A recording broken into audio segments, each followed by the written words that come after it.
Well, Shauna, what a difference 6 months make is how I begin. Incredible difference for our country. What President Biden said is that he was going to focus on tackling the ability to get the vaccine into arms so that we can make sure that we can contain this pandemic. And he was also going to rebuild our economy. And he has followed through on both of those commitments. We have seen record growth in our economy, stronger than the last 4 decades, and we have seen countless Americans receive the vaccine, but we know our work is not done.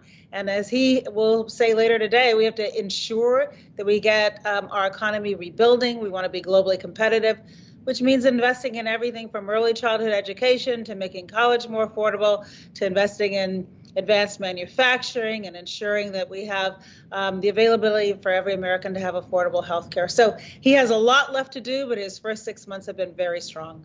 And Valerie, speaking of some of those initiatives that he has already laid out, the child tax credit that started hitting bank accounts for millions of Americans over the last several days. I know that you have spoken out in support of this. I guess, why do you think this is such a smart use of federal funds and why this is so important here in terms of helping the economy recover from the pandemic? It's helping hardworking families. And we know that there are countless families around our country that are still struggling, notwithstanding the fact that we've seen the economy growing, and making sure that we have resources available to bring our children out of poverty, to ensure that we have affordable childcare. So many working families, particularly working moms, have been stuck in this horrible limbo of not being able to afford childcare for their children so that they can go back and work. And so I think what President Biden is doing is redefining infrastructure, not just roads and bridges, kind of the infrastructure of the last century, but infrastructure to support working families so that they are able to go back to work and able to get the skills that they need to compete for the jobs of the future. Well, Valerie, one of the big topics over the next couple of days is going to be the bipartisan infrastructure talks, the bill that was, or the deal that was, reached among some Senate Democrats. Senator Chuck Schumer is pushing this forward this week. I guess when you take a look at this, there's some concern now that it could potentially fall apart. There's been some resistance here from some Senate Democrats. When you take a look at this, if we don't see the bipartisan bill, how worrisome is that for you? Or do you think that $3.5 trillion reconciliation bill would be enough? Well, first best, of course, is to see a bipartisan group of leaders come together and put Americans first, to put their political issues aside and focus on what is best for our country. And so I think the bill should move forward. I'm encouraged to see that members are still talking on both sides of the aisle, that they recognize the importance, that they recognize that the American Family Rescue Act was not enough. The Rescue Act did not do the job. It helped many businesses, and it certainly helped us position ourselves to get vaccines into arms, but it wasn't enough to rebuild our economy the way we need to do for the future. And so I'm hoping they'll put their short-term political interests aside and focus on what's best for our country. I don't have the tea leaves. The fact that they're still talking, they worked late into the night last night, I think is encouraging. I think the fact that Leader Schumer said, look, we need to call the question and have a vote for cloture, kind of put an emergency on this. And I'm hopeful that cool heads will prevail and they'll be able to move forward.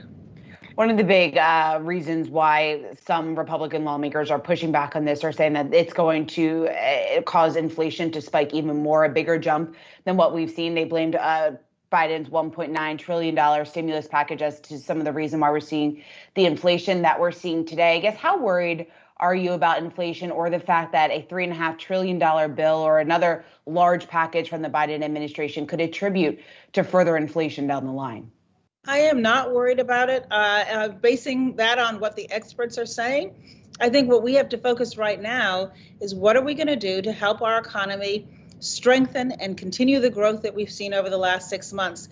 And what experts would tell you is that the efforts so far are not going to carry us forward for the long term. And they're certainly not going to position us for the kind of growth that we'd like to see the United States have into the future. And so I think it's an important investment to make. All across our country, businesses and people are still suffering. They're struggling. And although we are certainly seeing more growth than we've seen in the last 4 decades, we don't want to see that stop now. And so this is an opportunity for us to invest, for example, in infrastructure that has been deferred for decades. Not only our roads and bridges are crumbling, but we know that there are benefits that Americans need in order to continue to grow our economy. And so I think that the fears about inflation are not well placed, and that we should focus on what we need right now that positions us into the future.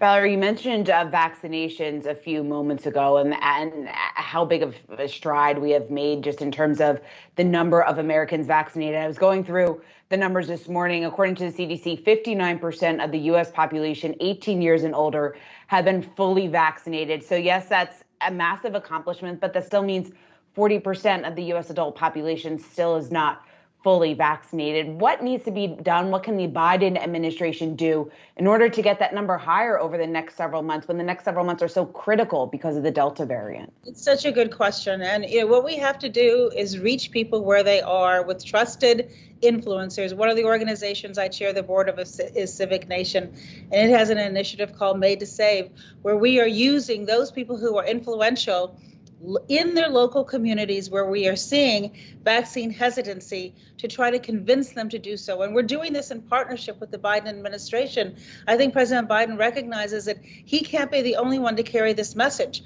It has to be carried all across the country. We have to go into those communities that are being most hesitant and help convince them the only way that we're going to tackle this virus is that we have more and more Americans getting vaccinated.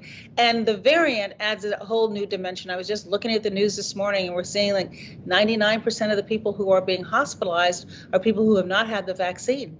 But we are worried that as we see these populations continue to circulate with one another, even those who have the vaccine are being put at risk.